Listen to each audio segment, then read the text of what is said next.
The nurse didn't even look up when she said it. Madam, your son is in crisis again. His blood level is dangerously low. We may need to transfuse. It was the third time in 6 months. I held onto the hospital bench, staring blankly at the wall as the weight of guilt crushed my chest.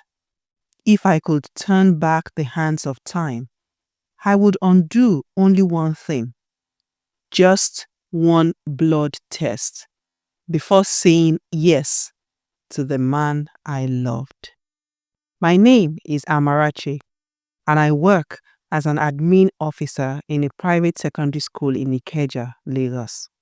Back then, I was 27, young, full of life, independent, and honestly, a bit naive. I met Chuka during a friend's birthday dinner. He was quiet but confident, with a laugh that made you feel safe. We started talking. First, it was about books, then dreams, then faith. In just a few months, it felt like we had known each other for years. We dated for about a year. He was supportive, attentive, respectful. And when he proposed at the Lekki Conservation Center one Sunday afternoon, I said yes without hesitation. Our families met. We started premarital counseling at church, attended all the sessions. The counselor mentioned genotype testing, but we said we'd done it already. We hadn't. I honestly thought I was AA. I had never confirmed it. He assumed it was AA too. Besides, we were in love, deeply. What could possibly go wrong? In our minds, nothing. Our wedding was beautiful, traditional in Umuahia and white wedding in Lagos. Family, friends, music, love. We were the perfect couple. Everyone said so. 3 months later, I was pregnant. We were ecstatic. I read parenting books, bought baby clothes, even started crocheting a blanket. Then came the routine antenatal test. Madam, your genotype is AS. I blinked. Sorry? I thought I was AA. Let's reconfirm, but you are AS. What's your husband's genotype?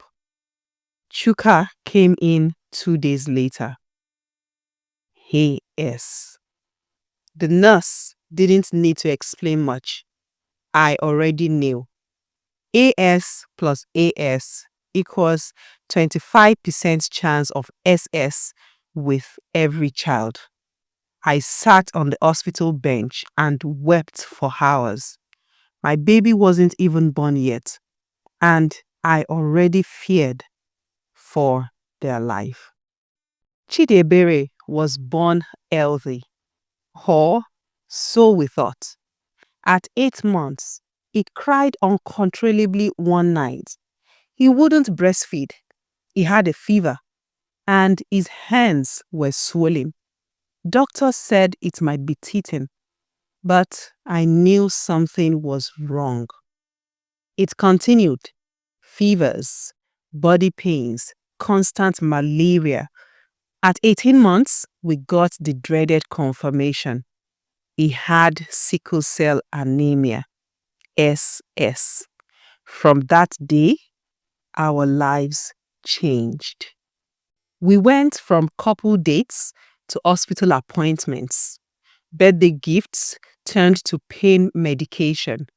Vacations became emergency admissions.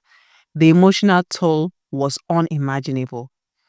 There were nights Chidiebere screamed from pain until he passed out. Nights I lay next to him, praying for morning, praying for strength. And all the while, guilt choked me like a thick rope around my throat. We still had to work. Bills had to be paid. I took unpaid leave. Chuka worked overtime, but it was never enough. We sold our second car, took loans, cut down on everything. Some people pitied us, others judged. Why didn't they check their genotype? I thought they were educated. Even church members avoided eye contact. I became withdrawn. Chuka too. Sometimes we fought over little things, not because we didn't love each other, but because we were both drowning. I once asked him, "Do you blame me?" He looked away and said softly, "I blame both of us." We were practically overwhelmed. I found out I was pregnant again by accident. I was on medication and thought it was impossible. This time, we ran every test early. By God's grace, Chinaza came out AS. This was a relief, but the trauma with Chidebere remains. It was a bittersweet relief, but nothing erased the pain Chidebere endured or the fear we still lived with every day.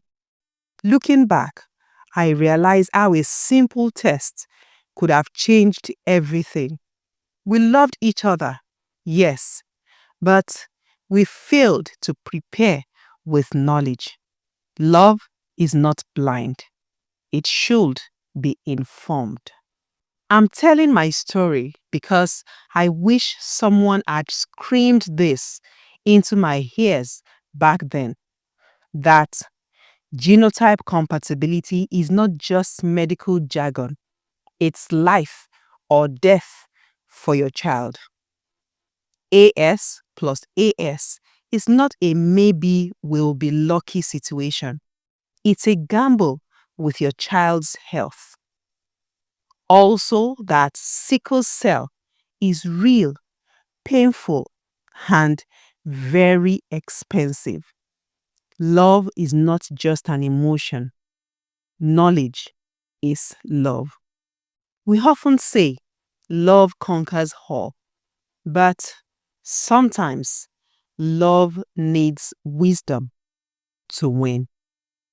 Chidebere is now 8. He loves to draw and wants to be a doctor to fix other kids like me, he says. He's brave, kind, and full of light, but he lives in pain many days. And every time I look at him, I whisper, "I'm sorry, baby. Mommy is so sorry." So, if you're watching this right now and in love, please do the blood test. Don't leave your child's life to chance. Love wisely, because love isn't blind.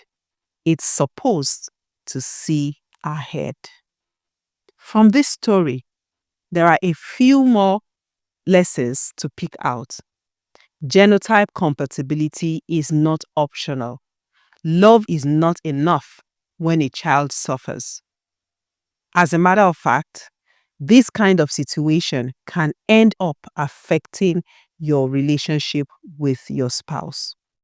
Ignorance is not an excuse. A simple blood test can prevent a lifetime of pain. Then you need to realize that marriage is not just romance.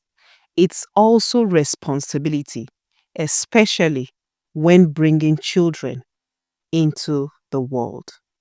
We hope that you enjoyed this story. If that is so, like and share this video. We would love to read from you, so leave a comment in the comment section about the lessons you have learned from this video. Please remember to subscribe to this channel too. Thank you for watching this video. Bye.